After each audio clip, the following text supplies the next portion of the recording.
Call the meeting to order. And I'd ask Sue if you'd please call a roll.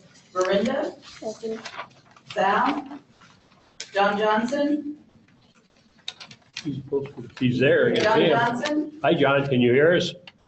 Turn your mic up, Tim. Oh, hold on, he's still muted here on this end. There. Okay, I'm here.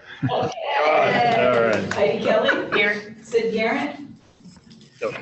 Chairman Mannix, Here. Matt Russell, Dan Burke, Here. Gloria Raganetti, here. We have a quorum. Very good. Thank you. First order of business, I'd accept a motion for the approval of the agenda. Go ahead. Have a motion, I think that was Dan Burke, yes, okay. The second on that, Heidi Kelly. All those, any discussion?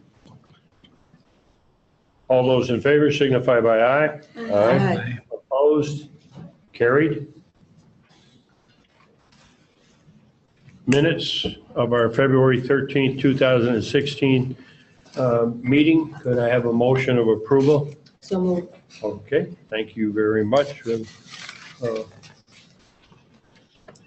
Motion on that from Mrs. Raganetti, and a second on that from Verinda. Discussion? Lacking discussion? All those in favor signify by aye. Aye. Opposed? Carried. Public comment.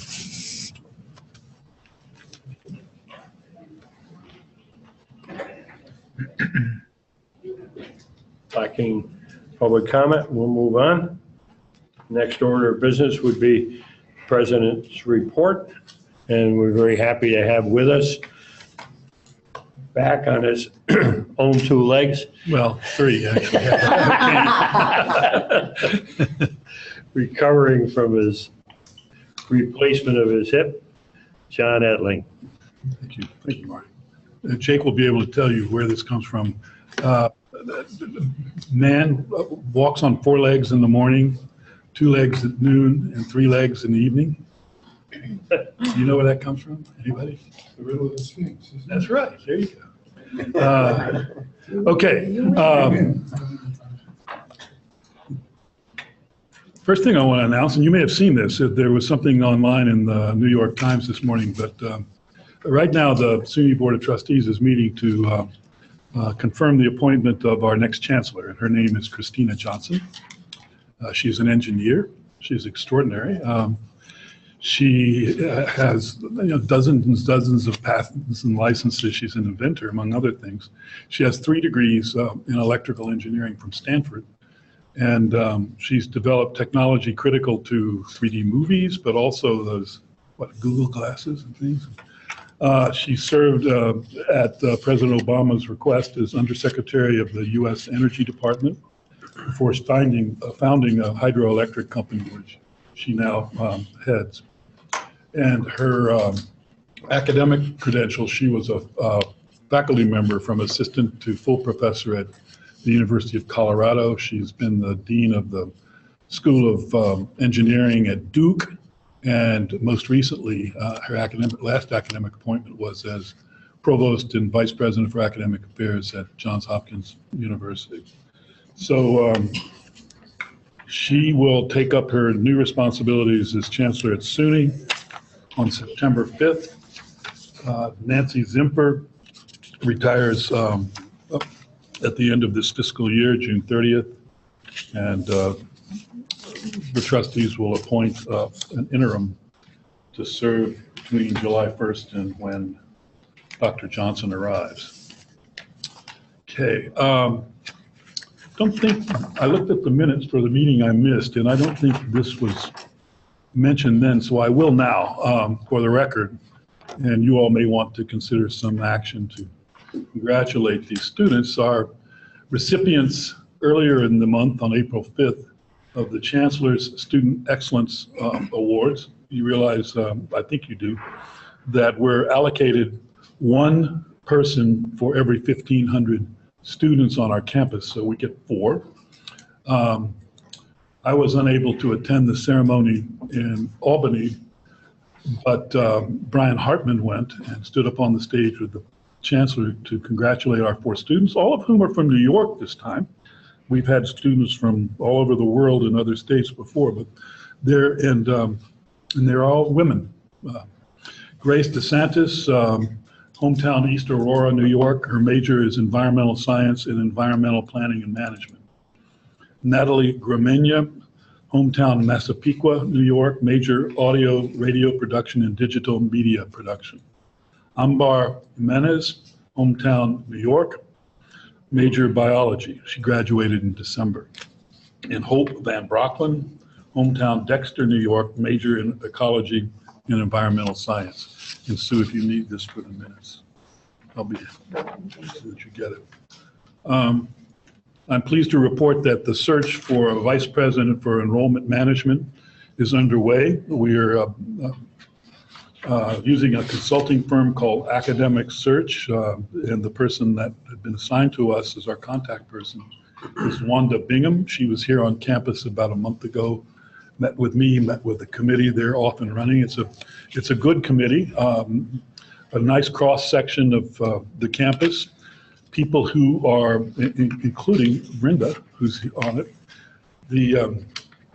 One of the important things that I wanted to ensure is that the members of this committee were able to work through the summer, since much of the work will be done while faculty on 10-month contracts are not on contract. So I say that is off and running. I hope to be able to bring candidates, finalists to campus in late August so that classes will have resumed, faculty will be here, students will be here, have a chance to meet with these people and then make an appointment sometime early in the fall semester, or at least announce an appointment sometime early in the fall semester.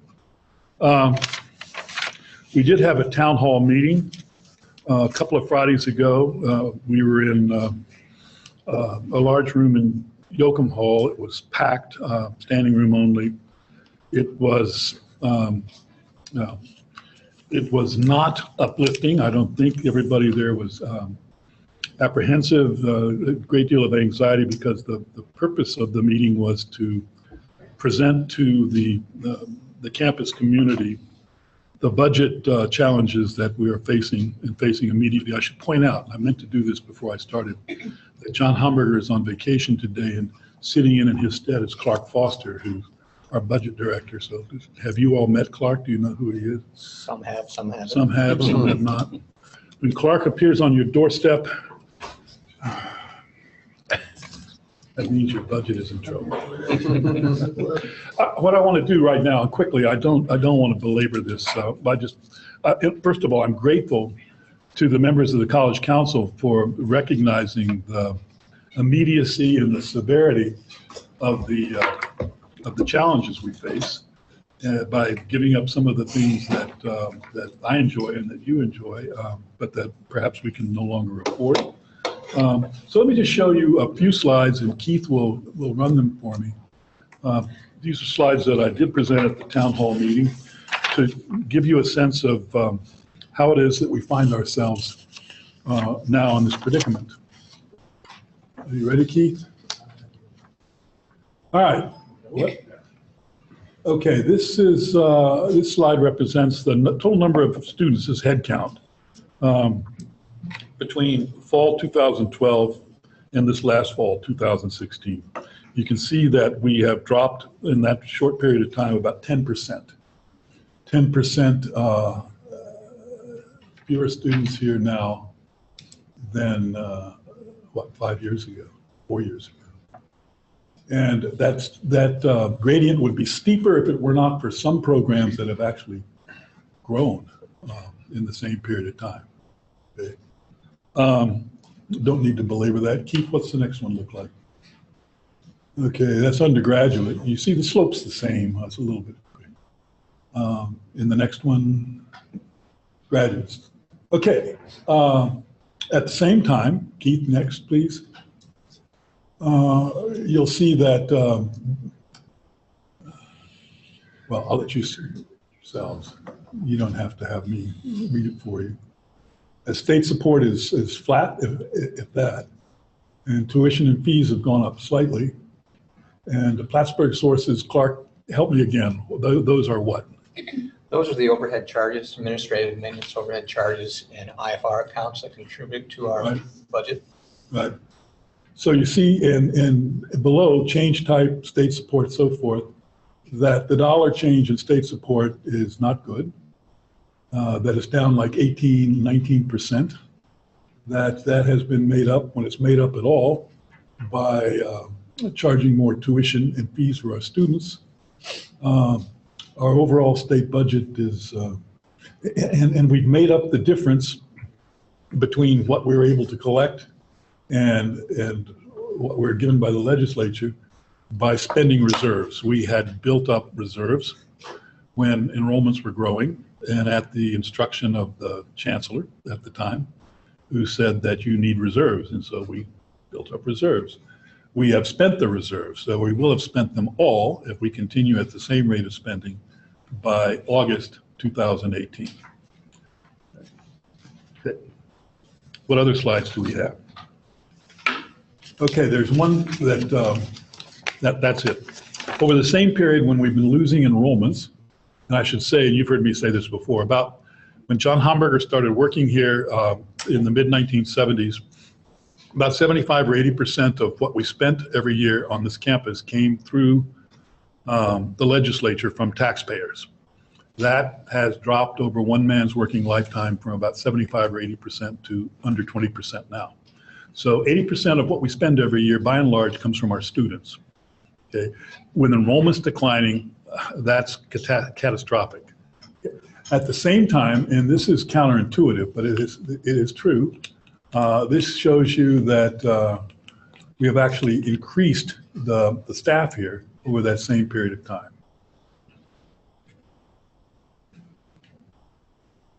Okay, and what's next? So these are the provisional proposed budget reductions by division. Our shortfall or our deficit, Clark, correct me if I'm wrong on this, but our deficit based on our enrollment projections for next fall, knowing now what our state appropriation is like, our projections are that for FY 17-18, we will have a $2.5 million shortfall. And so that's money that was it's in budgets this year that won't be there next year. This is what we're going to have to, at least for the provisionally and initially, the distribution of cuts across the divisions to come up with that $2.5 million. John, a couple of years ago, didn't SUNY buy SUNY Downstate and through the bill, the deficit on all the SUNYs upstate? Yeah, well, SUNY Downstate was hemorrhaging money, and they got rid of a hospital down there. And made some administrative changes. I haven't heard a word about SUNY Downstate. They really were losing. Also, they changed that. They've gotten rid of it? No, SUNY Downstate's still there. It's a medical school. Yeah, right. Yeah. No, it's still there. It's still operating. But didn't they buy a hospital in addition to their They camp? dumped a hospital. Well, they dumped one. Okay. Yeah. I knew that was. I think, yeah. That was a budget challenge. I know one year. Okay. That was a challenge. If you think comprehensive colleges are expensive, try a medical school. I was, when I was a provost at North Dakota, I went to a nostalgic meeting out in, where was it? I guess it was San Antonio. And I heard the then president of the University of Indiana, who later went on to run the NCAA, say that he was a charter member of the $100 million club. And this is like 1996 or 7, by which he meant president of a university with a teaching hospital that was losing $100 million a year. That's just incomprehensible to me. But there it is. Okay, Keith, do we have any more slides? Is that it? Okay, that's my report on our budget, and I will have more to say about this when we meet again in late, June for the next meeting. Does anybody have any questions about it? How might all this be affected by the free tuition plan? Well, are we getting a report? Is Todd here? I can't see him. He's not here yet. Is he coming? Yes. Is he going to give a report on Excelsior? He will give a report from the students' perspective, what the impact will be for them. For students and not on the college? Correct. Yeah, Here- we're still working out the other. We don't know yet. I mean, your This is- enrollment will probably go up, but We don't know yet. We don't know. We're not even sure how many of our current students it will affect or how many prospective students will decide to come here because of that. Know that it's available to every other college and university in SUNY and CUNY. One of the things that I can say with certainty that it does not do is increase the number of high school graduates in the state of New York. So we'll all be competing and with the same offers, kinds of offers. They're backing into the policy, and Todd, who will be coming here to talk about with you in a little while, is I put on a committee, small committee that's advising SUNY and also the higher ed, what's it called, service committee, what's it called? Corporation. Yeah, HESC. they're HESC, the people who administer TAP. They're working out the fine print and details on this, and he'll tell you as much as we know right now, but there's still lots of details that could really influence a student's decision on whether to accept it or not. If you and things like, do I want to stay in New York for 4 years after I graduate? What if the Army commissions me and sends me to Oklahoma? What if I want to join the Peace Corps? What if I want to go to law school in Massachusetts? All sorts of questions.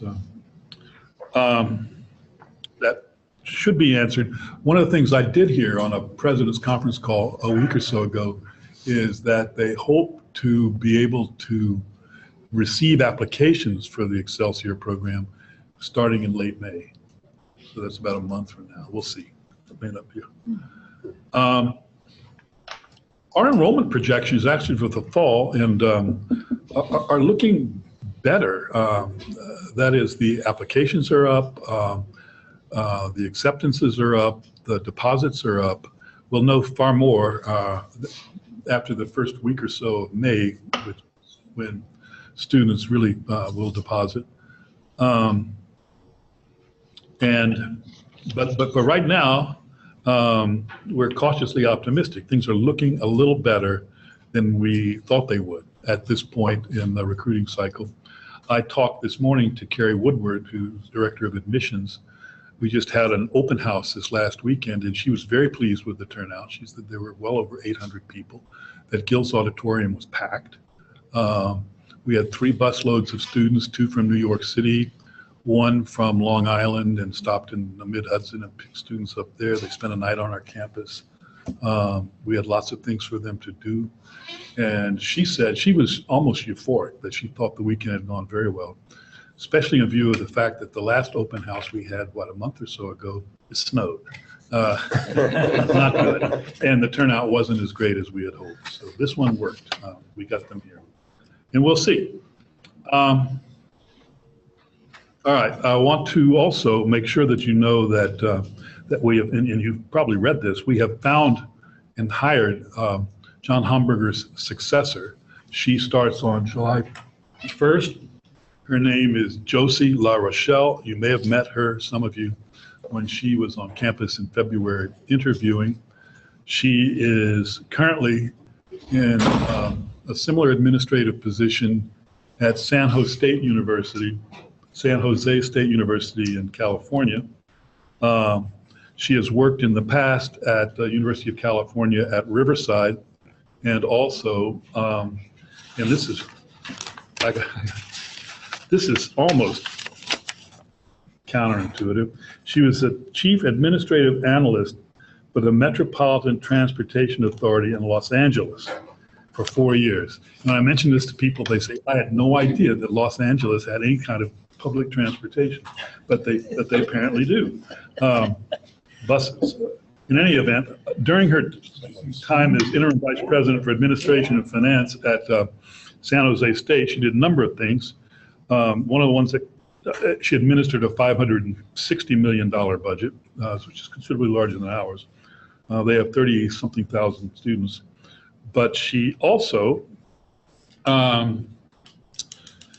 provided strategic financial planning to ensure a financially stable future for the university.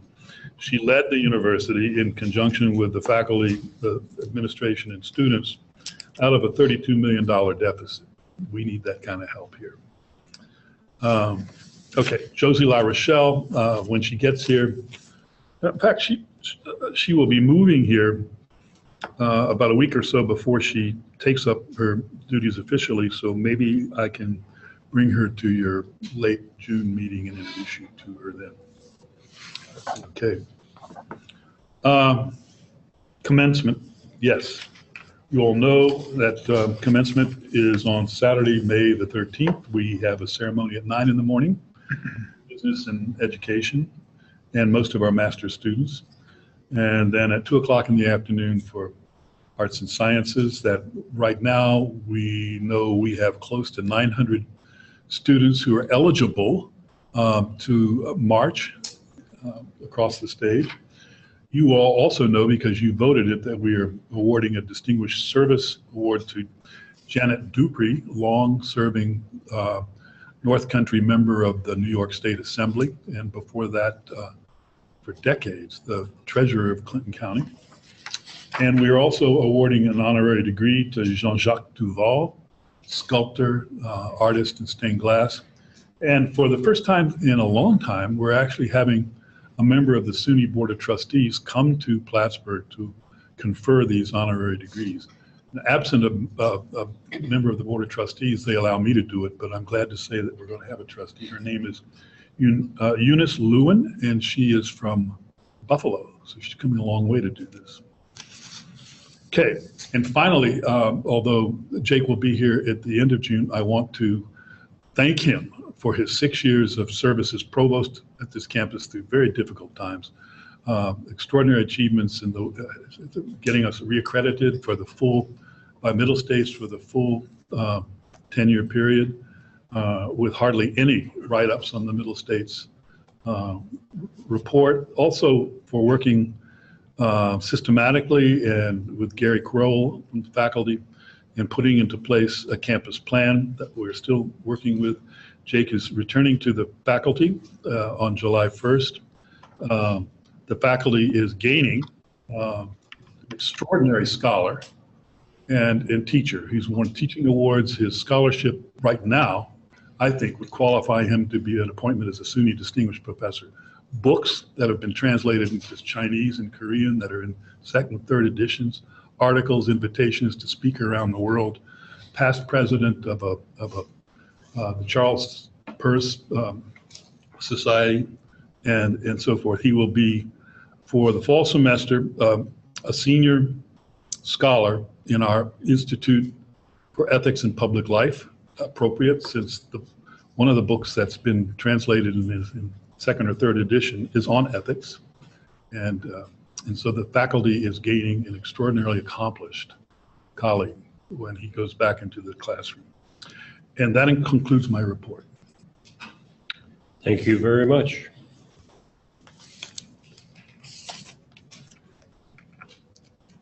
My report will be relatively brief. I had the pleasure of participating with a number of people from the community, but also with Brenda in presenting awards, and presented an award on behalf of the College Council to the young ladies from the college hockey team who won the national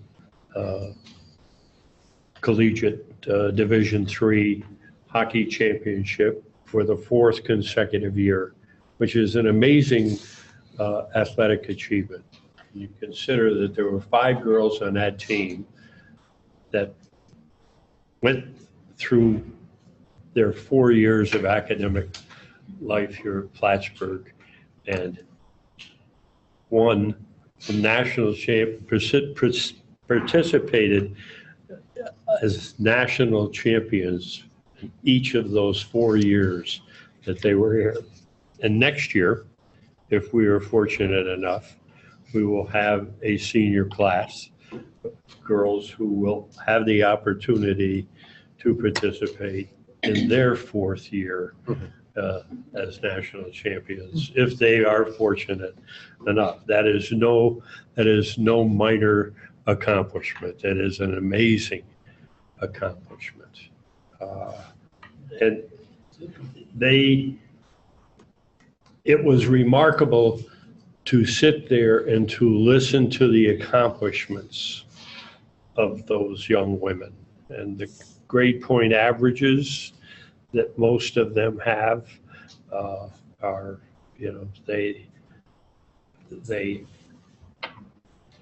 are outstanding students. They're outstanding contributors to the community. They had a public skating opportunity as the evening went on, and to see the youngsters who got on the ice, to have that opportunity to skate on the ice with them, and to see their, how much they were looking forward to having the opportunity to skate with those youngsters. It was wonderful, and it make your heart,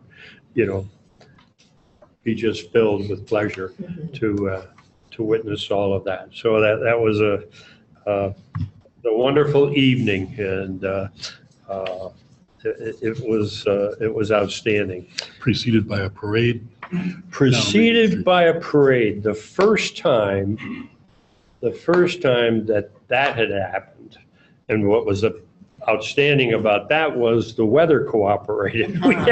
It was chilly, but it was dry, and but that was the first time that there had been a parade, and Ruger Street was very crowded. People turned out they wanted to see that parade. They wanted to see those girls, and it was just great. I happened to be speaking to a young lady when I was going for lunch today. She is not a skater, but she works at the field house. And I was telling her I had brought a friend of mine last year to the championship game, and he had never been to a championship, a college championship of any type. And he was commenting upon that. And so it was a unique experience for him. And when I explained to him that was, as they were closing in on that victory, that was their 3rd consecutive national championship, he was just absolutely amazed. And I got an email from him when he read that they had won their 4th championship. So anyways, it was just a great opportunity on many levels, on many levels. So my mind was filled, I guess, as I looked at this and said, so what do I have to report on? I've taken up most of my time talking about that, but that really was the highlight of the interim period here on that. So I'm sure as I move on to the next item in the agenda, I'll think of 2 more things that I should have reported on, but I'll sneak them in if that's the case. Okay. Student Association report. Brenda. Hello everyone. So I'll be giving you a report of whatever's happened since the past meeting, along with all the departments of the Student Association, not just with me. So we approved the affirmative support for international students and undocumented students in the SUNY SA conference in Rochester. It was passed by 83-3 in our favor, and along with that resolution, we passed many others like the Veteran Support, Clean Water Initiative, Black Lives Matter resolution, and about 10 other resolutions in line with undocumented support and international student support for students. We also presented, like Chairman Mannix Jr. said, the women's hockey resolution, congratulating them, and we also passed a resolution for the Custodial Staff Appreciation Day, which was on the 20th of April. Along with that, we approved finally the budget for the Student Association. Finance Board, advised by Brian, did a really good job, and they spent about 200 hours figuring out the budget for each club and organization of the SA, and we passed that unanimously. We appointed Jessica Felias as the new VP for activities in the SA, and presented Sanaira, the previous VP of activities, with a certificate and appreciated her for all the work that she's put in so far. Our participation in both the open house days, which we called the Cardinal Pride Days, was very well done. We became, some of us were Burgie, some of us presented the Rock the Red campaign, and also gave out free T-shirts to the incoming students in the Clinton Dining Hall when they were dining in. We now have, or we are in process of having free feminine hygiene products in the ACC washrooms for students, and now we are also going to start the food waste event prevention at Clinton Dining Hall, and the Pie Your Official event during Spring Carnival. Both of these events, the money raised from the Pie Your Official is going to go to support Planned Parenthood. And we've done numerous events, from SUNY's Got Your Backpack, collaborations with Title IX, diversity boards, and also had an active participation in the General Education Committee to decide on what kind of general education classes we want to see coming up for students. And the board, the President's Leadership Alliance Board, which is a board that I have for students, is collaborating with Julia Devine for the Community Night at the Pond. This event is also collaborated with Res Life, clubs, fraternity and sorority, and we're hoping to start off the semester with this event.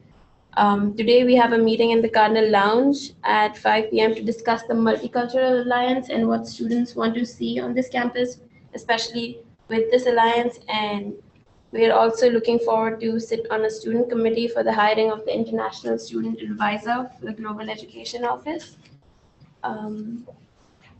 And lastly, actually second lastly, you are welcome here banner is now hung up in the ACC. So if you want to take pictures, please feel free to do so. Then also in finals week, the Burgie will be handing out, goodies, shirts, randomly all over college for stress relieving purposes to students in the platform. Yeah, that's it. Good. Thank you.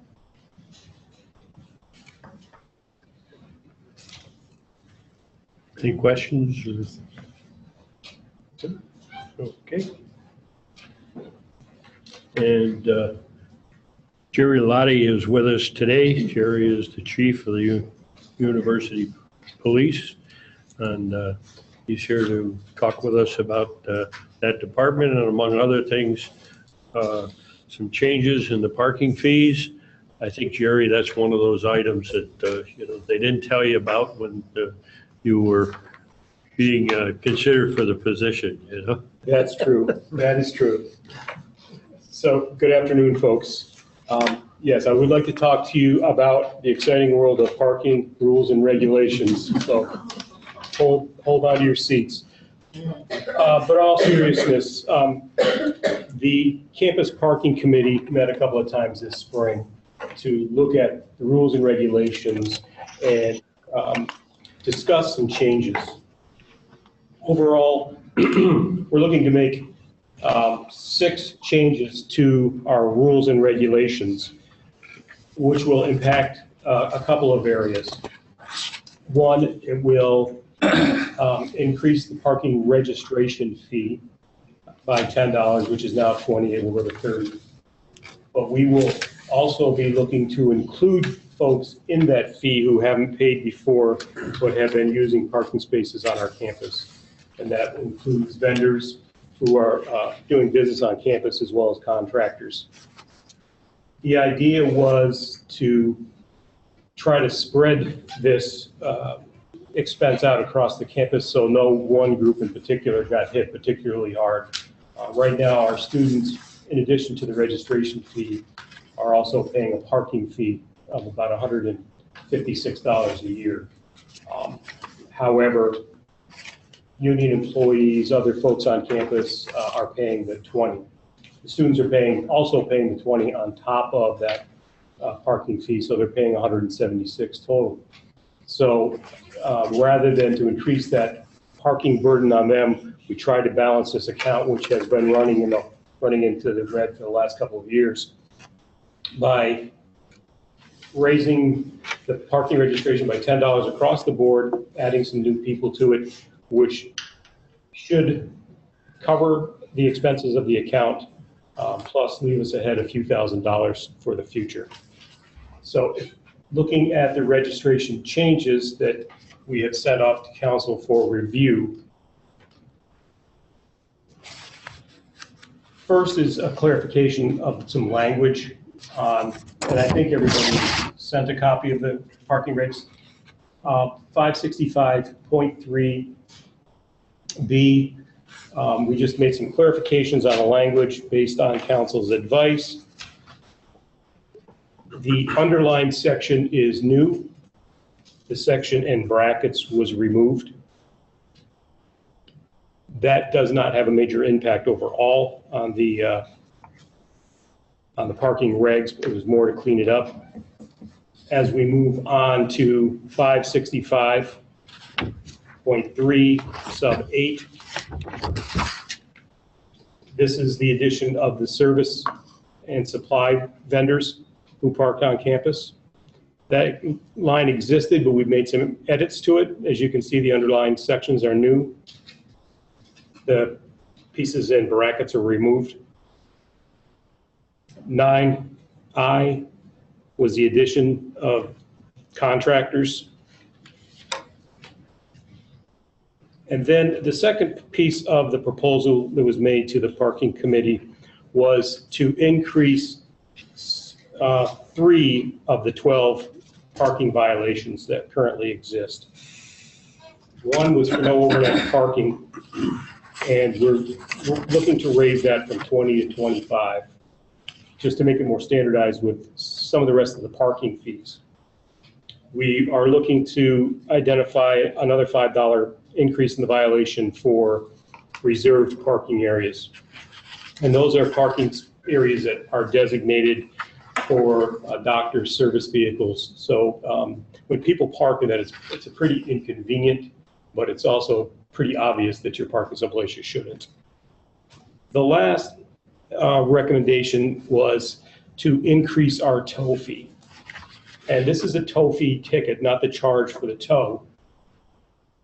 If an individual on our campus gets 5 or more parking tickets, they go onto what we call a tow list.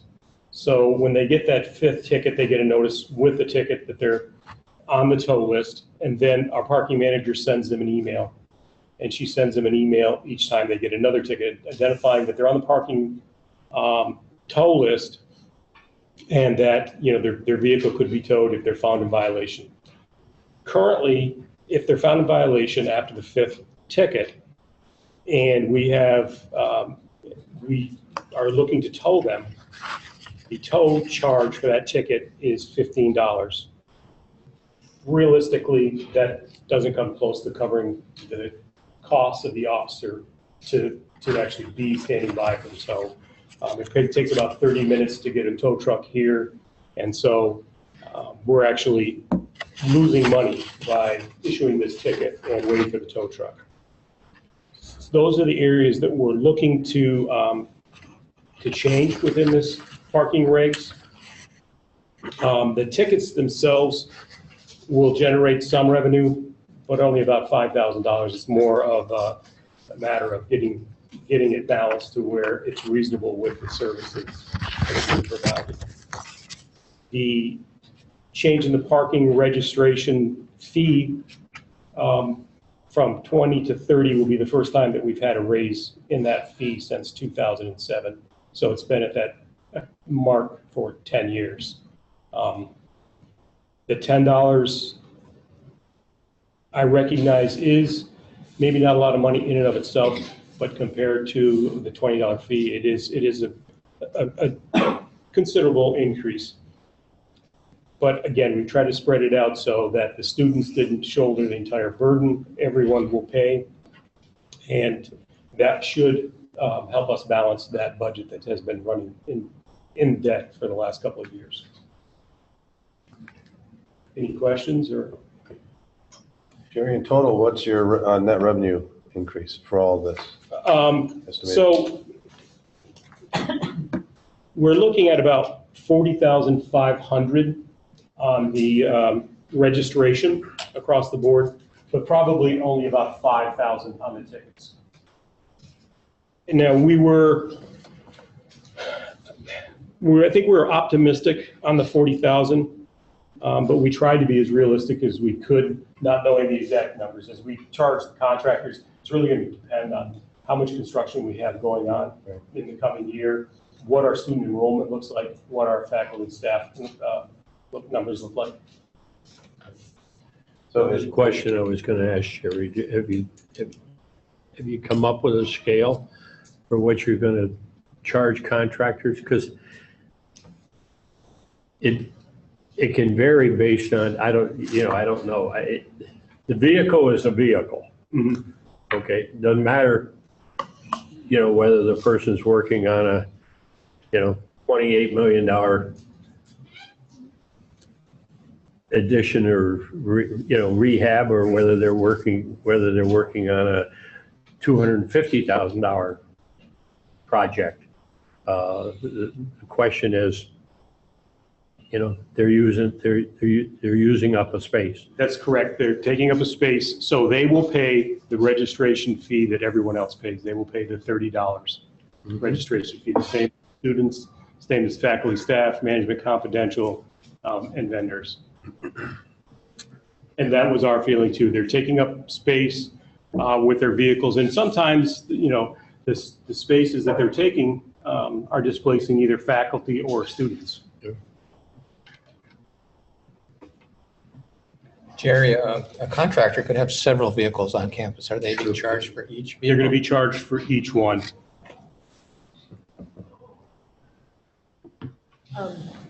This may be a silly question. What do you pay for out of the parking fund? That is not a silly question. So, Everyone seemed to know. I was okay, so self-conscious. out of the parking fund, we pay for the parking manager, plus, which is an IFR account.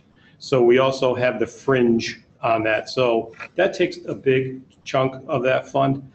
We also pay for student help, and probably about 16,000 goes back into supplies for the decals, office supplies, Cardinal Tracking, which is the computer system that runs the registration program.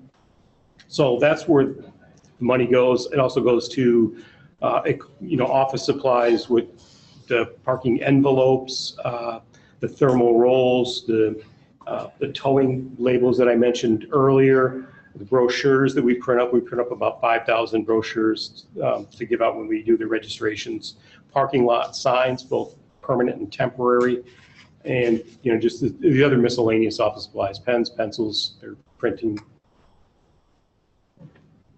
Yeah, they're not. So parking fees pay for parking enforcement, which seems strangely circular, but.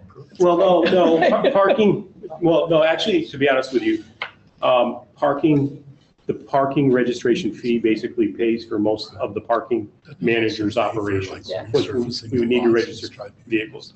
The ticketing generates its own revenue, but it's its own issue. Thank you. You're welcome. Thanks for asking. Yes, ma'am. Is this only for the increase in fees? Is it only for new students or all students? No, this will be across the board, Brenda, for all students. We want to make it, fair to everybody and not burden any one particular group with, an excessive charge.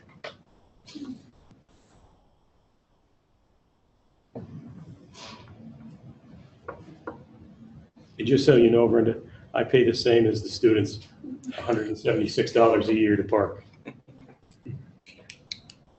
I should have known that when I applied for the job too. I'm just gonna have a good time explaining this to my essay board. That's why I was asking.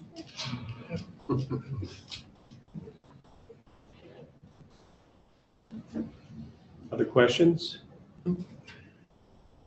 I guess for those people that you do the tow on, I mean, do you have analytics on whether these people pay the fee or not? I mean, if you've got 5 tickets and you're not getting response from them.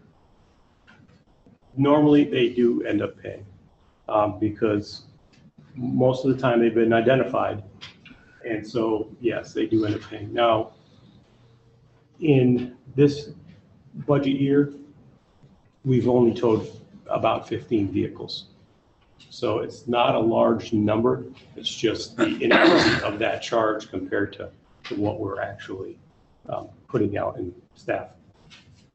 That's why was 5 chosen? I mean, seems rather random. 5 was the existing number, and so I can't tell you why that was initially chosen.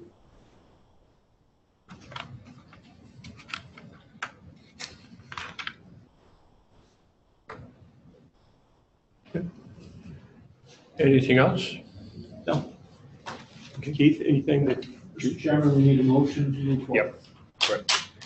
We need to pass a motion to authorize the increase in the parking fees. We don't actually set that, but we move it a step up the ladder. It then has to go up to people further up within the chain of command within the university who have to approve the increase in the fee. Well, if I can, it's policy making. We have to put it out for 45 days to see if there's any comment. And so that has to go to the state register for 45 days, and then it will come back for a final vote after we receive any comment. Okay, Okay? thank you. Mr. Chair, I'll make a motion that we adopt the proposals as presented. Okay, we have a motion that we adopt the proposal as presented, and we have a second from Heidi. Any discussion? All those in favor signify by aye. Aye. Opposed? Carried. Thank you, Jerry. Thank you.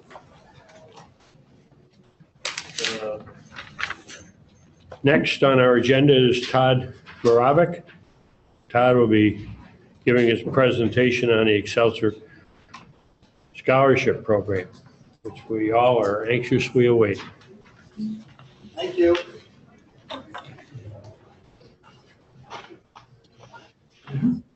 So, Excelsior Scholarship, there's some slides that are going to be put up there, but in general, it's a brand new program that's just been introduced. It was just approved 2 weeks ago. So I'll cover some of the more general concepts and parameters of the program. A lot of the details are still being worked out as we speak. So, and they could impact the, how many students are eligible on campus. So if I answer a question saying I don't know, it's because I really don't know. I was at a conference last week of financial aid professionals at SUNY, and the person who's responsible for over this program was meeting every day with the rules, and she came to a conference, gave a presentation. She came back the next day for a Q&A and said, oh, what I said yesterday actually has changed last night. So they really are figuring it out as we go along. Got it, Keith? Trying to find it here in just a second. It's not showing up. I know we looked at it just a little while ago. What's that for me?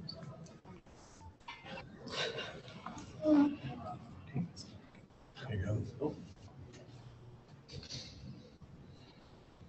Okay, so in general, the Excelsior Scholarship, it's really a scholarship that's targeted toward students from middle class, you might say, incomes in New York State.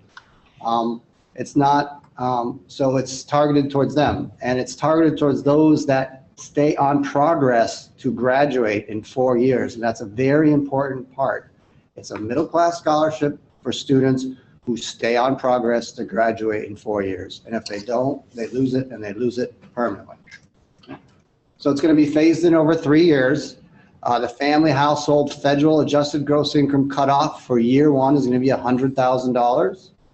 For year 2, it's going to be $110,000. And for year 3, it's going to be $125,000. And then it's going to stay at that until legislation, I guess they changed the legislation. As far as how many students on Plattsburgh, if you look at Plattsburgh, how many students at Plattsburgh have that income below $100,000, where it's above 2,000 students, then this is the way the scholarship is written is it's tuition less if they have Pell or TAP, okay? And if anything's left over, this scholarship covers that. So of those 2,000 students who have incomes less than $100,000, you're talking about 1,000 of those don't have TAP or Pell covering them. So it's after that, you got about 1,000 students in the pot now that are potentially eligible for the scholarship. And that'll filter on down a little bit more. Okay. If there are questions along the way, feel free to, yes? So if students don't get Pell and TAP, do they still get any amount of scholarship? Yep. So you would take tuition at $64.70. You subtract any Pell they have, you subtract any TAP they have, and if anything left over, they would cover that. If they don't have Pell and TAP and they meet all the other eligibility criteria, they would get the full tuition amount. Good question.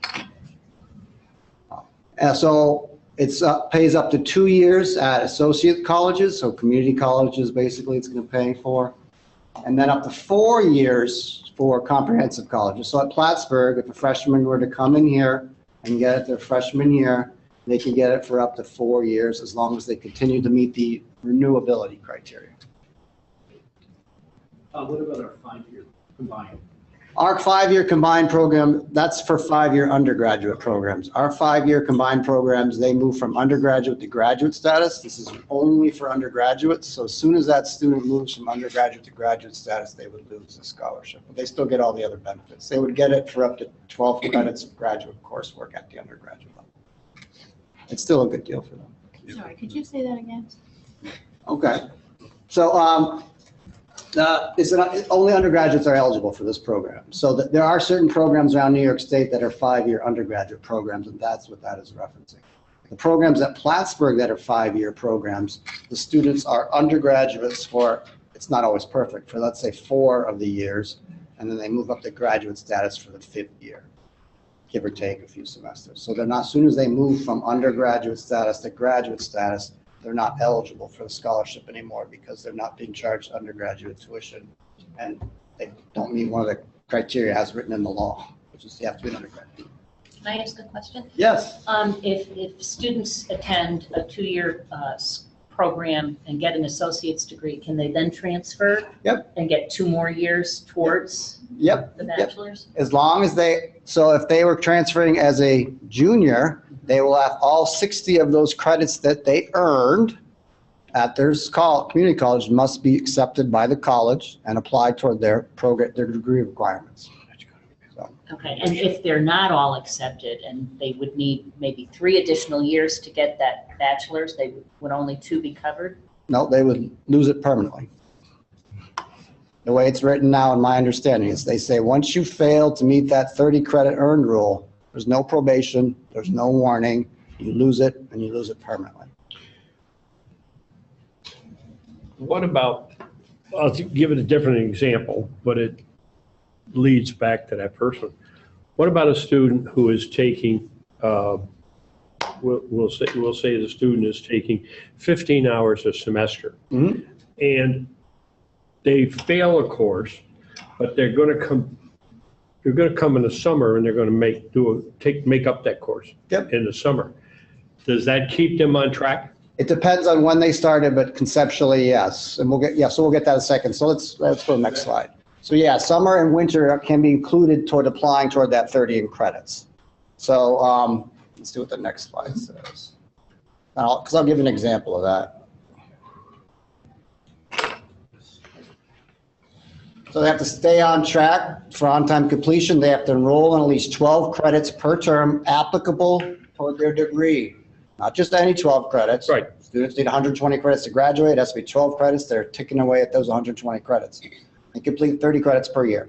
So the easiest population to deal with is new students this upcoming fall semester. So if we have a new freshman this fall 17, and they get the Excelsior Scholarship, by the end of summer 2018, they have to have earned, the way my understanding is, and it could change, by the end of summer 2018, they have to have earned 30 credits. So let's say they fail a class or they withdraw from a class. They could take a winter session course or a summer session course to meet that 30 credit rule. Now, if you're spring admit, it'd be more winter. Okay, but you talked about 12 credit hours in their major, or 12 credit hours toward their degree. Yep. 12 and 12 and 12 and 12. It has to be at least 12 a semester, at least. Okay. So you couldn't be 6 credits in the fall and then, I don't know, 24 in the spring. So they got to take. At least you got them full time. Okay. They got to be full-time. They got to be a full-time student. They got to take. They've got to take effectively 24 hours in their major. Okay, they can take 6 hours of electives. Am I doing this right? No. So you're thinking about what's degrees. So degree requirements include sort of 4 buckets. General education courses. So that's a degree requirement. So they have to get 36 GE requirements, right? There's courses in their major. So if they're a psych major, they have to take psych major courses, and usually some sort of elective bucket that gets them up to 120. That's the third, and then usually there's some additional degree requirements like residency. So courses, doesn't have to be in their major, it just has to satisfy one of those 4 buckets. Right.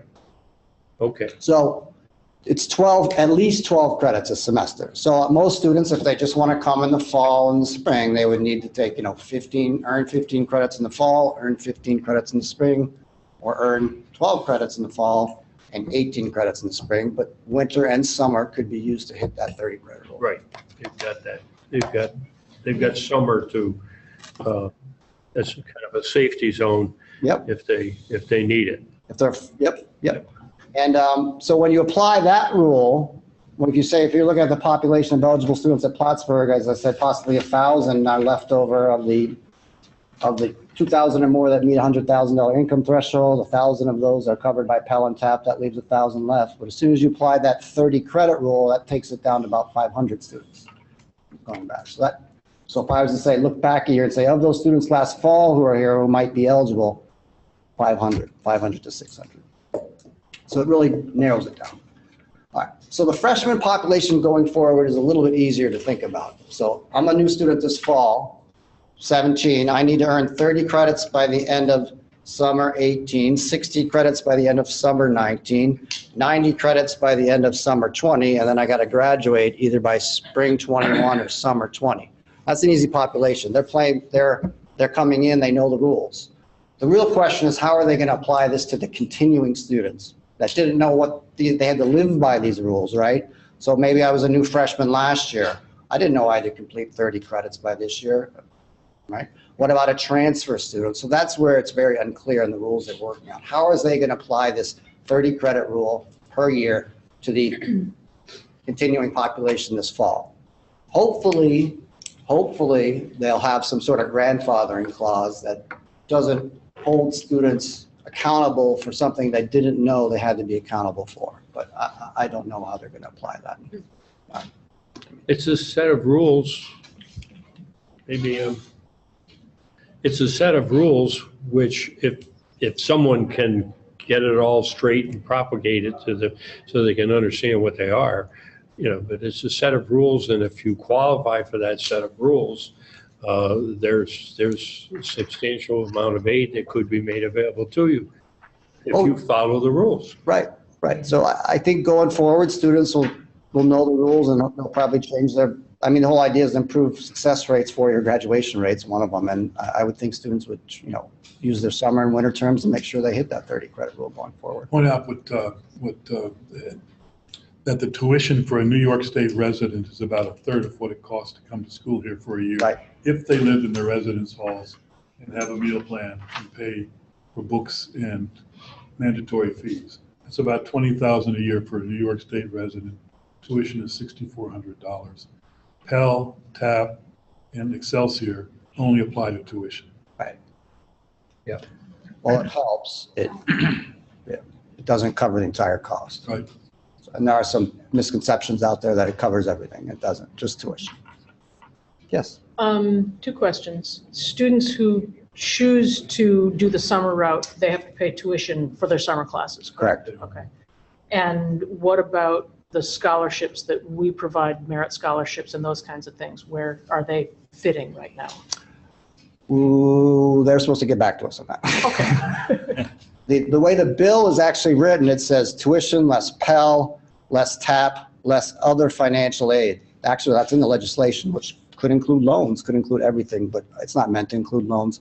So we've specifically asked, how does institutional scholarships, is that included in the math? Is it Pell, TAP, less institutional scholarships or not? And they were unclear about that. Because It's awfully even the nice if they point? let us apply it to the other expenses associated with coming to school here. That is institutional financial aid, the students who need it, room, board, and the rest. But as Todd says, we don't know yet. We don't know yet. And I think also I may be wrong, but I think also it's like any of these types of legislation. They get it in place and then they're going to get hit with the exceptions that are going to really tug at people. They're going to see how somebody's being impacted and that was not the intent. And then there'll be a groundswell of, Exactly right. responsive people to, I mean, we need to loosen this up. That'll be nice. I'm afraid that disappointment, that's the right word, or irritation will be directed at the colleges and not at SUNY Central or the governor. right. I think there'll be a lot of frustration over the summer. So I think the HESC Board of Trustees, I'm not sure if it's a board, they meet May 25th and they're supposed to finalize the rules for this program. The application is supposed to be available in early June. Their goal is to get the awards to the colleges or notified by the end of August. I'm a little pessimistic that they'll be able to do that, but I think there will be a lot of frustration and angst. Students with bills saying, why am I paying my bill if I'm going to be getting this or thinking they're getting that? So there'll be a lot of frustration over the summer. And I think you're right, maybe after a year of learning, they'll probably, hopefully do some changes for next year to try and improve the program. But they do have budgetary constraints, and so maybe some of the decisions that are going to be made are try to stay within those budgetary They constraints. want the headlines without the commitment, I think. Right. Just real quick, a couple questions. One is, what's the percentage of students who finish in 4 years? What's our four-year, is it 50 or four-year graduation rate? I don't have that right. A bunch of years ago it was in the 30s, but I think it's gone up, 40s? right? It's in the low 40s, Low 40s?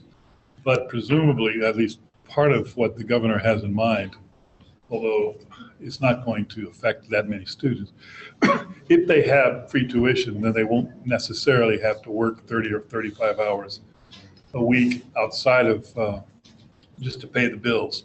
So they will be able to be full-time students then. I don't see that happening. I don't see that working that way. Because as I said before, 2/3 of the expenses are not tuition. Right. So they'll just have to, if they want these scholarships, they're going to have to be full-time students and also work outside of school to pay the bills. I would think this would have a major impact on a decision to change a major.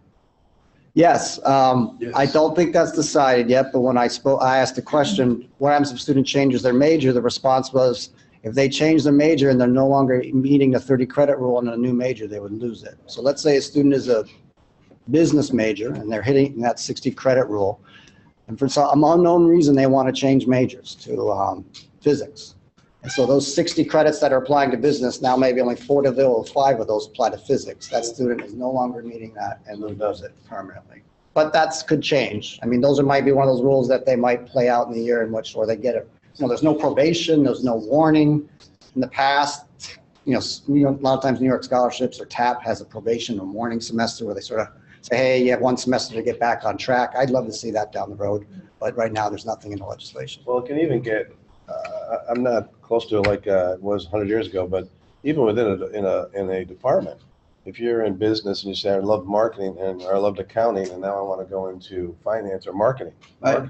Now you're dead. I mean, you can't, that's not a major leap. Yeah, well, it's something you need to let them, we would let them know beforehand that the implications toward that. No, I understand. Yeah. It's a big But you're right. decision as an 18-year-old to say that this is the career I'm going to go for 4 years. Right, I agree. Most students change, I think most students change their majors once. Just an editorial, sorry.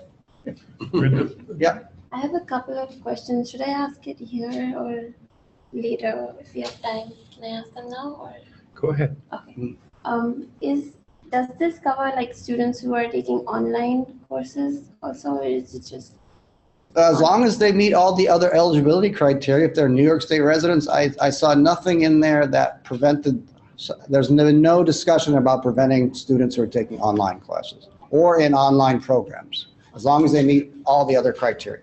Okay, and then, so some students and I can be corrected, with the education program, what if they're taking some undergraduate classes in their grad year and then grad classes also in their grad year? So how does tuition work for them? If they are labeled an undergraduate, defined by the college, even though they're taking grad classes, they're charged undergraduate tuition. If they're in this BAMST program, they get up to 12 credits of graduate coursework at the undergraduate rate, and they can still get their TAP, and they can still get their Excelsior tuition scholarship. But if they're not in that program, they might have some sort of mixed tuition, but that gets. And they can start using the scholarship from in fall this year or? Yep. The application should be available at the end of early June, and hopefully they'll get the awards up by the end of August. You don't yet know how the money's going to flow. No, don't know. The students will. Yeah, so eligible. as soon as we are notified of the award, we have to defer upon it, and then cash flow. I think the original discussion was the colleges would not be paid till the end of the fiscal year. But Clark, I think in the meeting now, they're talking about doing it now. I think the campuses raised some concerns about that, and then so they might be paying campuses at the end of every semester, which is still a cash flow issue for the college, but not as bad as waiting till the entire year to get a year's amount. It'll be a 1-year cash flow problem. Once we're in the cycle, we should be okay. Right, good point. Yeah, and it'll probably be problematic to some degree if we do get the cash at the end of the fall, and then a student turns out not to be eligible. What do they do then? They just turn around and bill them for the higher rate? If they end up starting eligible but then lose their eligibility, is that how? Yeah, they would get a double whammy, so to speak. They would lose the scholarship, then they would get the higher rate, higher tuition rate. So, yep. Since the decision of all the logistics is only going to come up in August, you said, is there some sort of a workshop or something sent out to students before they officially start fall semester and pay for their bills in the fall semester? A workshop for recipients? Yeah, just so that they have, like, for now, I know a lot of students are very confused about how it's going to work. So since the decision is going to. They're not around in the summer. So I mean, what we'll probably end up doing is targeting an email for them. I mean, there's handouts and brochures as a website. So we'll do something. I was planning on what we're talking about now as far as is maybe say identifying a population of students who might be eligible for this and delaying their bill due date until it all plays out. I mean, you don't want to put something on the bill that says, hey, you're getting this. We think you're getting this. And then, find out they're not, and then you back it off. That's different as opposed to saying, hey, it looks like you're eligible. We're going to change your bill due date to, instead of it being due on August 7th, we're going to change it to maybe September 15th, because by then we think the Excelsior Scholarship, we'll have the notifications for the Excelsior Scholarship. We're thinking about that. As long as task stays on course now to get the awards out in August. And but if they start saying, well, we're not going to be able to get these awards out till October, November, that's a different situation. I don't think we want to be changing our bill due dates to then for cash flow issues. And lastly, does this increase the fees for students who are out of state and international? No, the Excelsior, no, that is, well, I think they're deciding on whether to raise tuition in general, but that's a separate issue than the Excelsior. Yeah, we've been given an extension or at least a reintroduction of the rational tuition plan, which, $200? Up to 200, yeah. Yeah, not as much as in the first 5 years, but still. But tuition's frozen for the Excelsior recipient. Right. So any Excelsior recipient, that's frozen at current level, 6470 for up to 4 years. So there's like a 4-year window, which anybody gets Excelsior just gets charged at 6470, and then that rate's going to reset after that. There's just one other point I want to make, which is a very important point. There is a service. You're going to get this money, and there is a service component. So you must live in New York State for the number of years equal to awards received after graduation. So if a student were to get this for 4 years, they must live in New York State for 4 years afterwards. Otherwise, this converts into a loan. Tom, what about military or graduate students going out of state? Graduate students going out of they would be fine until they graduate their graduate school, but then they would be expected to come back. And then there's talk now, it's a no interest loan. So if they got $16,000 or whatever, it would just be $16,000. I think they're avoiding all the Well, I'm also thinking. banking regulations by not charging interest. One of Rowena's graduates who takes a job working for IBM in Poughkeepsie, but then gets transferred by IBM to California. Right. Those are probably things they're probably going to have to start coming up with some rules with, I would think. Now they have 4 years to figure those out though. Or maybe not 4 years, maybe actually a year or so, but I don't think they've thought that far ahead. They're really, if you talk to the people doing it, they're saying, we're just trying to get by this first year. We've got like 4 weeks. We've got to get this out. We're trying to get by the first year. And that's our first priority. And then, so we're trying to get the application ready, get the award notifications out. Those are our first priorities. And our second priorities are to start answering all these other type of questions. They are trying to answer some of them along the way, but they're really geared on getting things up and out the door. One other thing for them to worry about when they get to it is with the combined programs that we have now, the bachelor's degree isn't conferred until both degrees are finished. So technically those students are outside that 4-year graduation window. And so just to... Yeah, they haven't said the student has to graduate, which I think they will though, because otherwise it kind of defeats the purpose. You want the 4-year graduation rates, but they haven't said that. So hopefully they would have a provision for that. Everybody in SUNY there's a listserv out there and they're just collating every question here.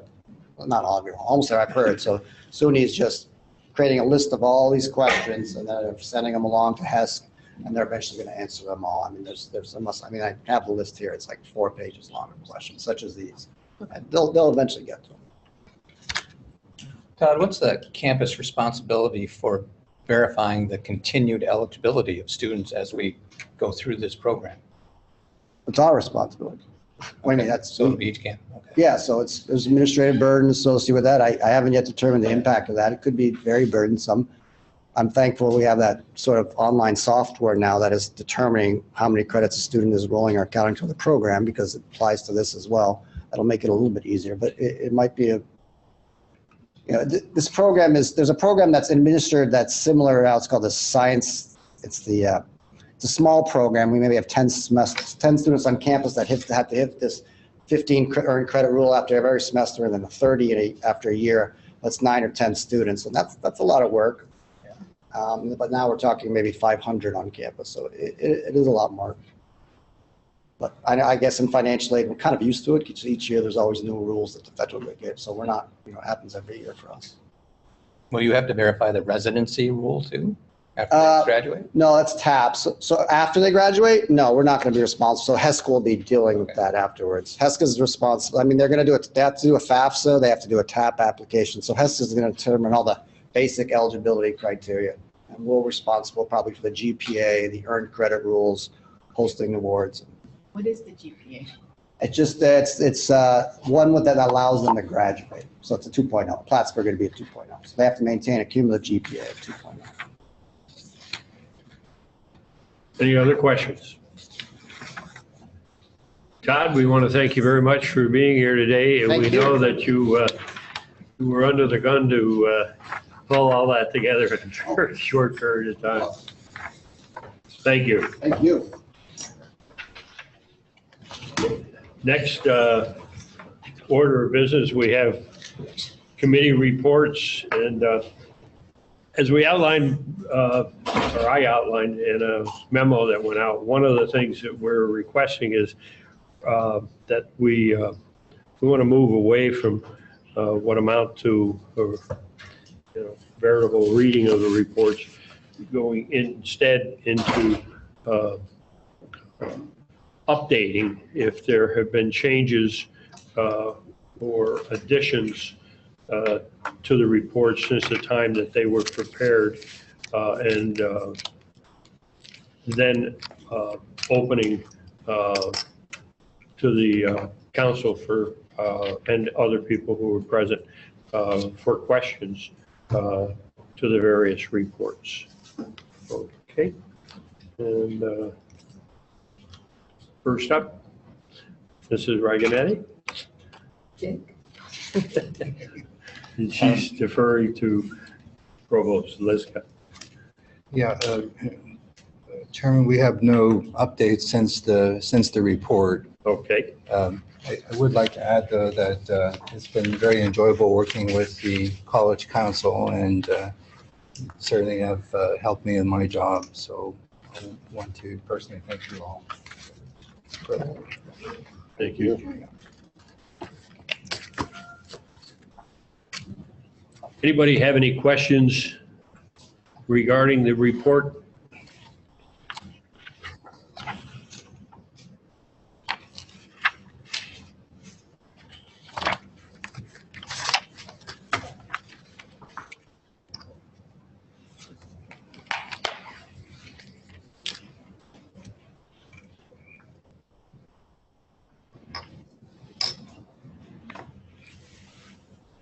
I did have a question, Jake, on the online program. You mentioned here that the upper division completion program is currently accepting applications for fall 2017 as a strong applicant pool. How does that compare to the 2016? Or is this a new program going into effect for 2017? Yeah, this is a new program. New program, that's what, okay. And very good.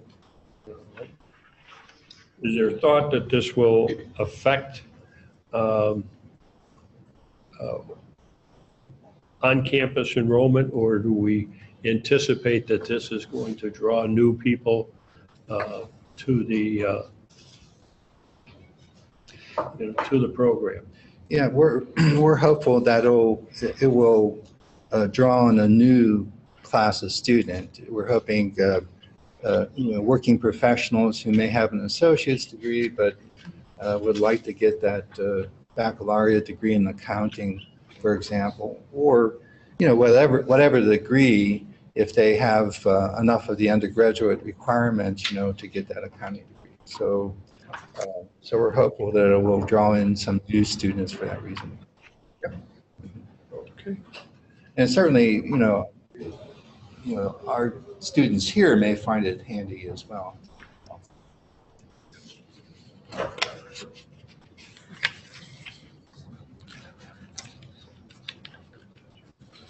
Anything else?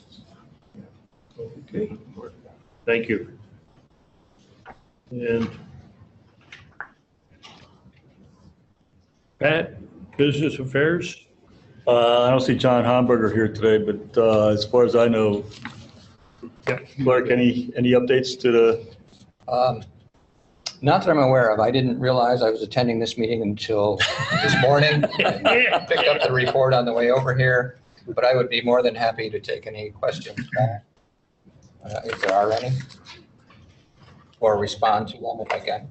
I think John, President Etling, covered it pretty well also. Okay.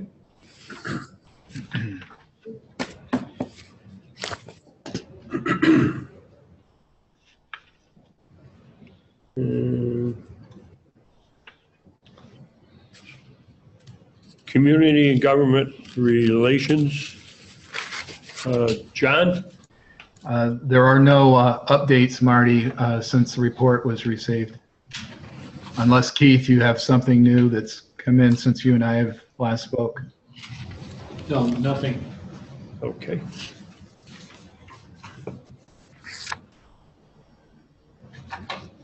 Any questions for anybody, or either John or Keith? Okay. And facilities, capital planning, Heidi? None that I'm aware of. Okay.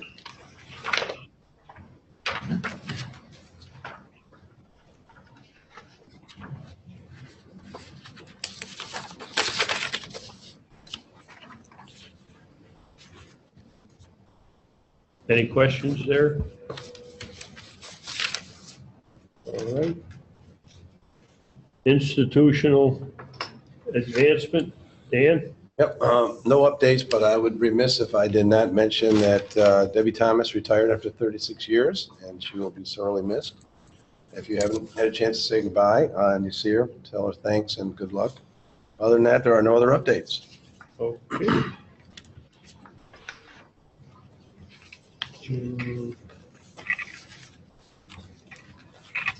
Brian, on the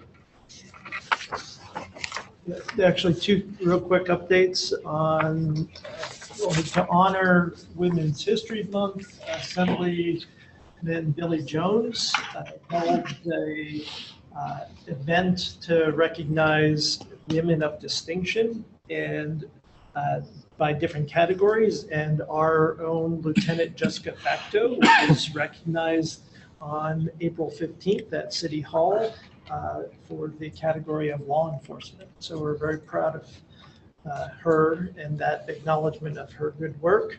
And then thanks to Dr. Lishka, Clark, Megan Renadette, who is our budget officer, and Carrie Lubel from Financial Aid, we responded to a request from the Student Association to hold a forum this past Thursday on the campus budget.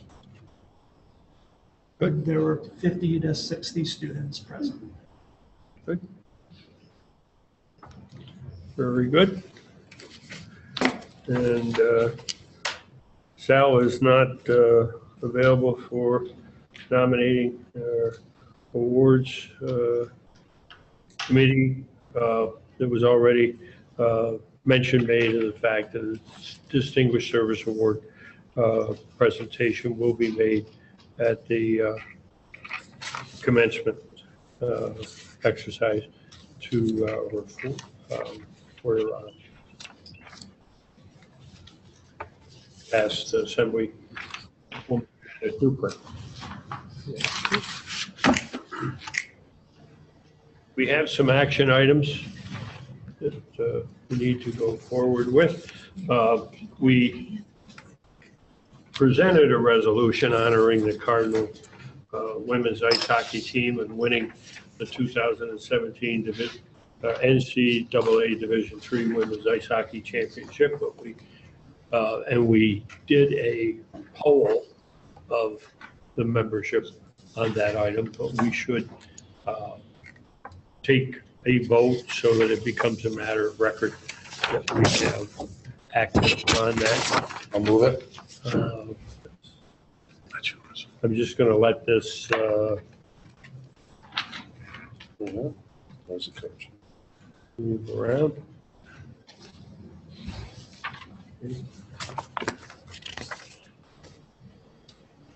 We have a motion on that. Was that Dan? It was. Okay, Dan Burke. And we have a second from Heidi.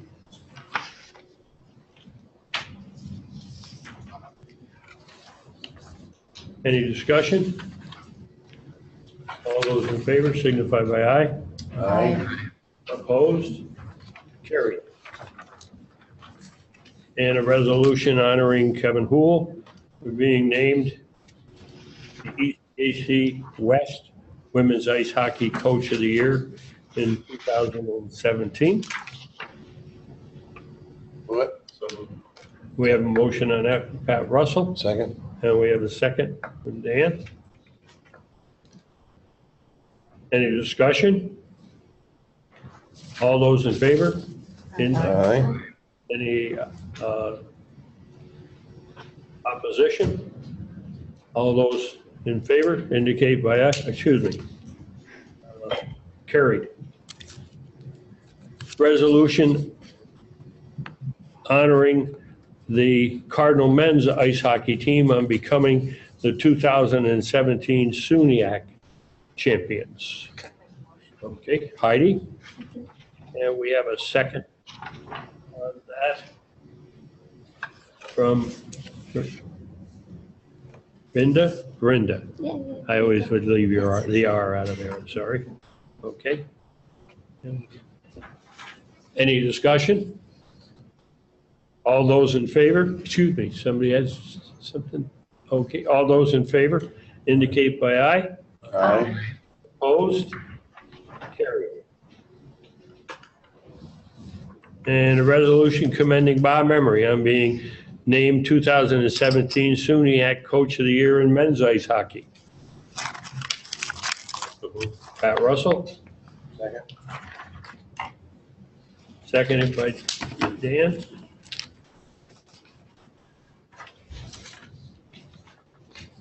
Any discussion?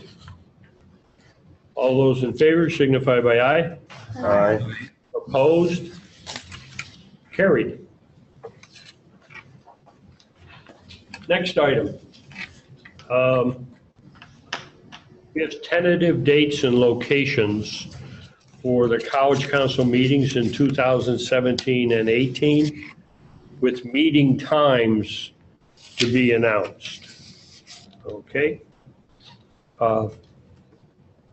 You have them on the bottom of that agenda sheet, which Marty, I just passed out a tentative agenda for the September meeting that's going to take place down at the Plattsburgh campus in Queensbury. oh, okay. I thought I'd give everybody an opportunity to take a look at it so that you get an idea of how the meeting will go. We'll have lunch and a program, and then there'll be an opportunity, of course, to have the business meeting for the College Council. And then we kind of come up with, working with Keith and with Steve, we've come up with a nice panel of students that will be talking to us about their experience. And we're going to be giving them the questions, the bulleted questions at the bottom. We're going to be giving that to the panel so that they can kind of prepare and get an idea of what we're going to be looking for. And we asked a couple of people to speak. One is Michelle Howland. She's an assistant to the dean. Started out as a student there and has worked her way up and now works there at the campus. And then Emma Barchira, she's our academic advisor, and she's new. And, She worked on this campus until she moved down. Right. She's new down there, and she's doing a great job. And then Steve will talk about the uniqueness of some of the programs and what he's doing to increase awareness in the community. And then we'll wrap up and then have a tour. And we're asking for a Friday meeting as opposed to a Monday, because it seems that there's fewer students on Fridays, and so it would be a little bit easier to have a tour and to use the facilities. But there still will be classes in session. And it's the beginning of the year, and so we think that would be an appropriate time for all of us to go down there and see the place.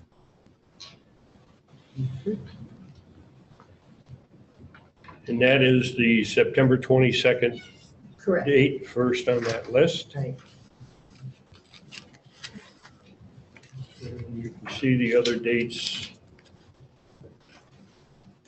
listed there. Sorry, I have a question. Yes. Do you think it'd be worthwhile to see if we can get either the president or the academic vice president from City Adirondack to maybe? They will be join? coming. They will be coming? Yes, we've Okay, invited the president, both of them Good. have been invited. Well, Steve is going to be inviting them as we get closer, but yeah. Excellent. Marty, the last time we were at the branch campus for a meeting was about 4 or 5 years ago. Yeah. So we haven't been there in a while. I was, Well, Dan Berker will remember we played a men's hockey game there and 3 years ago, 4 years ago? beat Skidmore. Do you want a motion to approve these dates? Yes, I'll make it. I have a motion. I'll We second. approve the dates as presented. We have a second Yes, from Gloria. yes. Okay. We have a motion and we have a second. Any discussion? Thanks.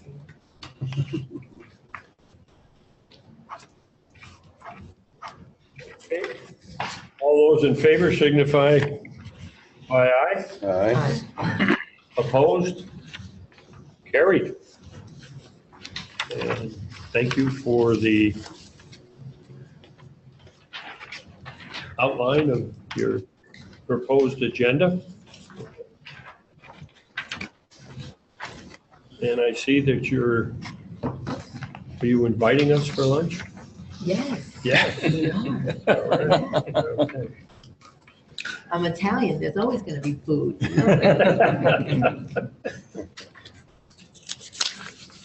feel very good to be able to make it. You have 2 pens in my office.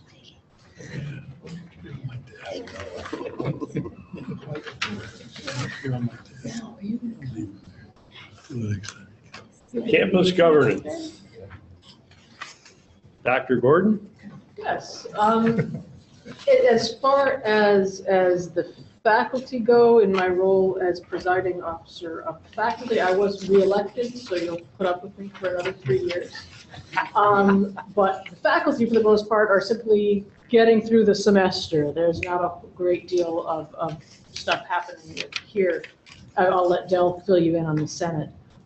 He and I did just come back from this weekend at the University Faculty Senate meeting over in Canton, where the campus governance leaders group there is preparing for the transition in chancellors.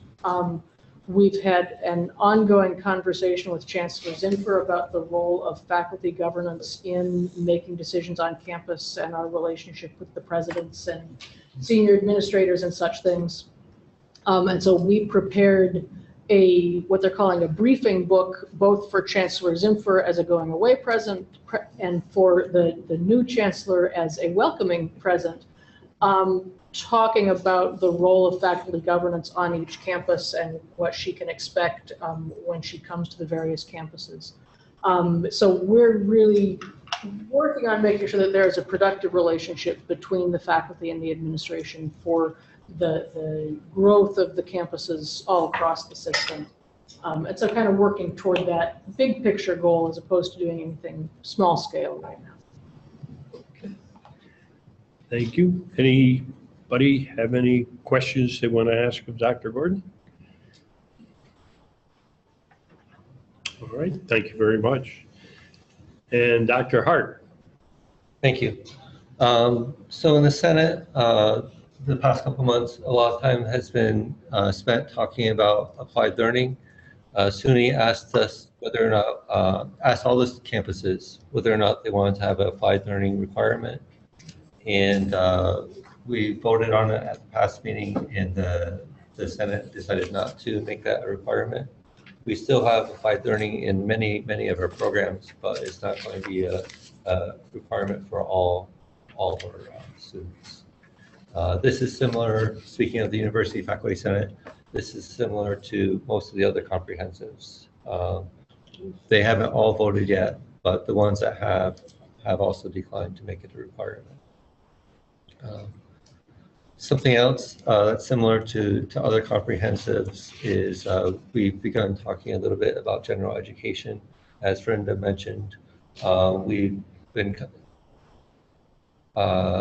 Ed Miller, as head of the General Education Committee, is kind of getting the ball rolling on kind of just discussions. There's no definite plans, but just some discussions about what we would like to see. And Jake and I co-chaired that meeting, and we're going to continue these discussions going forward into the fall semester. And I don't know if we're going to end up with any changes, but we'll see kind of where the discussions lead. And Wendy is being modest, but she's going to be working on gen ed a bit at the University Faculty Senate level. Modest or blind, I'm not sure. Well, so, It's even vaguer at the University level than it is at our level. They're kind of starting to say, oh, maybe we're going to think about talking about doing something. So, Yeah, the jury's out on that. so that's something to, and if you all have feedback or ideas about what you think our incoming students, what we should be doing to help prepare them for their careers and lives and so on. We're open to input from everyone. I guess the other thing, the academic planning ad hoc committee that we started in the fall is been wrapping up their business, and they haven't generated a formal report yet, but I hope that they'll do so soonish. So that's basically what's happened since our last meeting. Any questions or comments?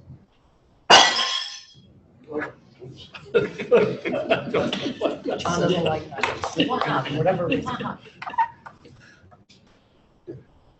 Okay, thank you. Dr. Hart, thank you. Ms. Volkman? Hello. After the plate, everything is silent. I'm pleased to announce that we just received last Friday the results of our chapter elections.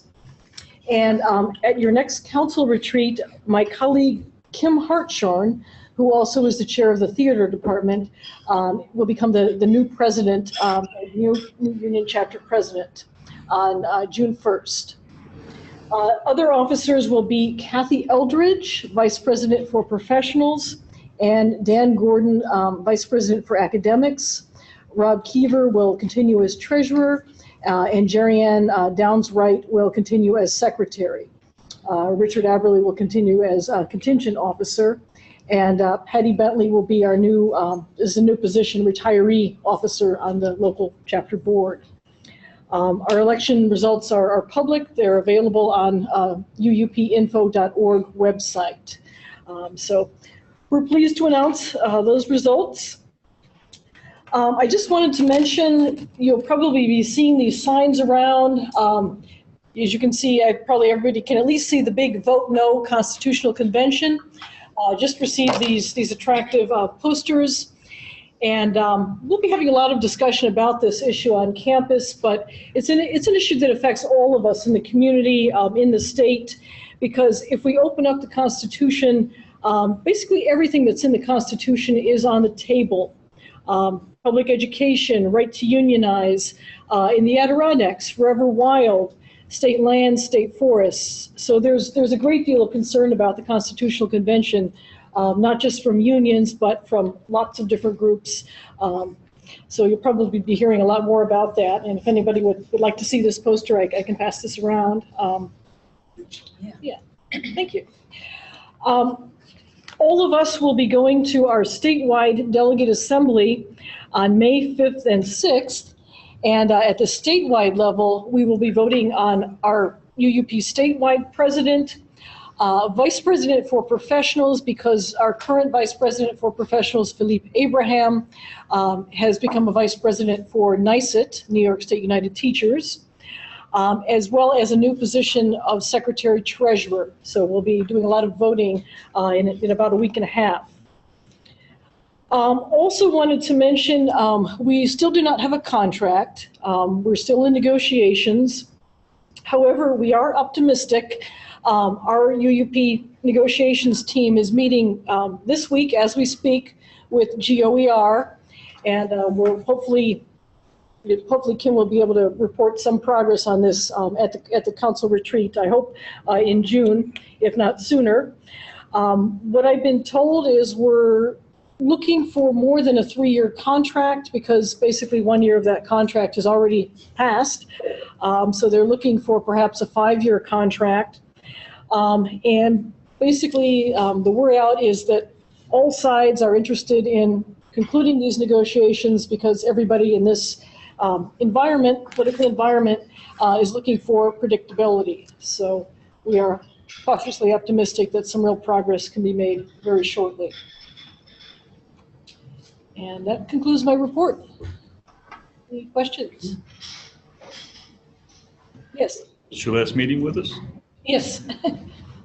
Well, you've been a longtime member of this council, or attendee at these council meetings. You'll be missed. Thank you. Thank you.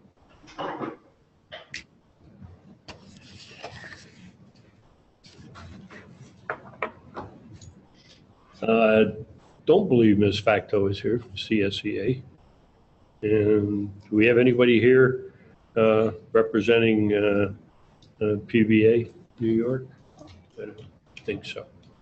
Okay. Any old business come for the group?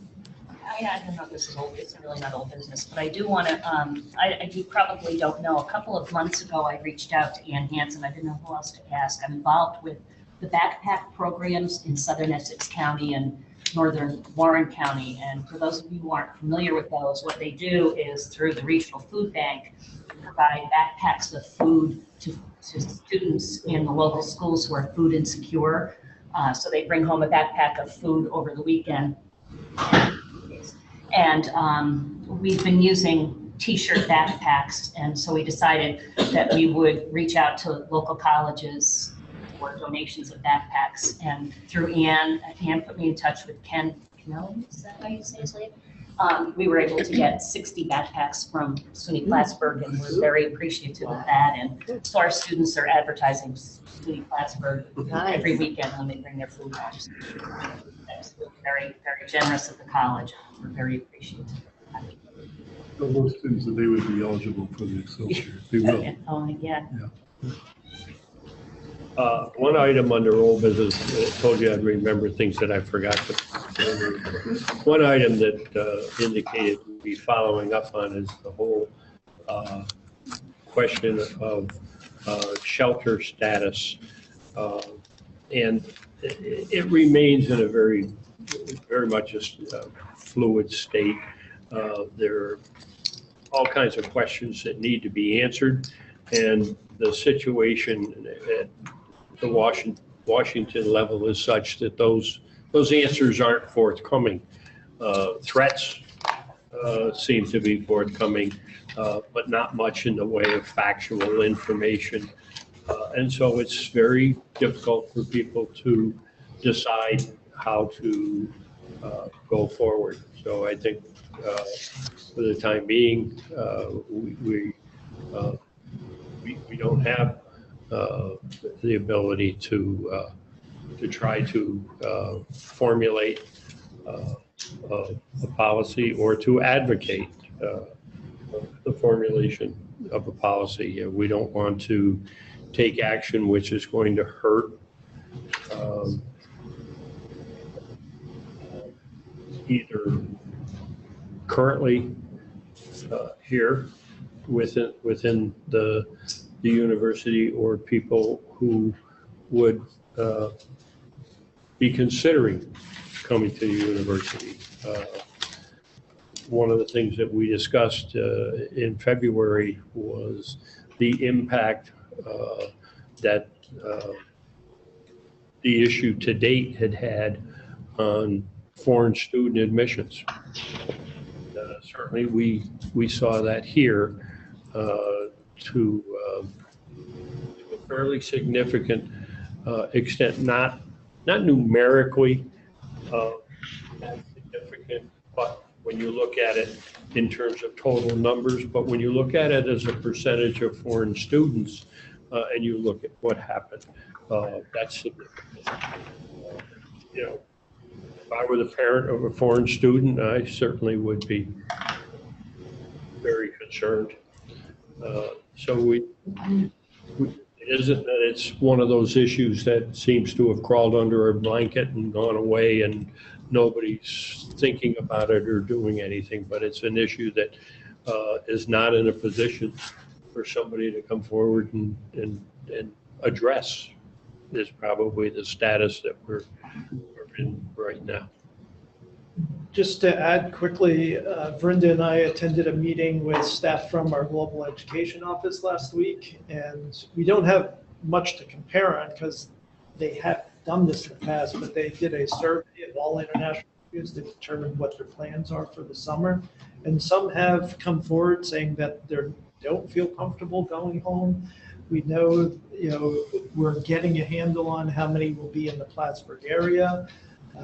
Thanks to Verinda and some other students, there'll be sort of a programming group to try to provide opportunities and make sure they understand what's available in the community, so they're not just sitting wherever they're living, and being bored to tears.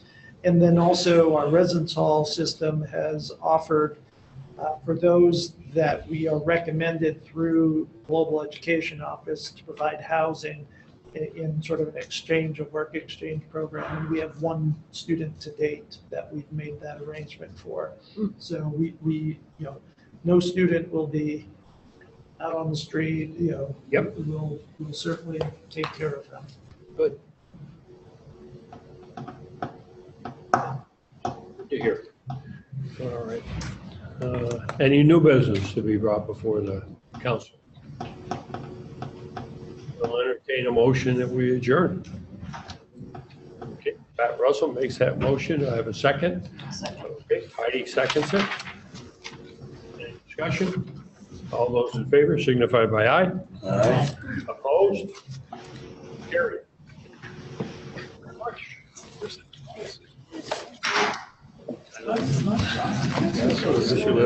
Yeah. I keep waiting.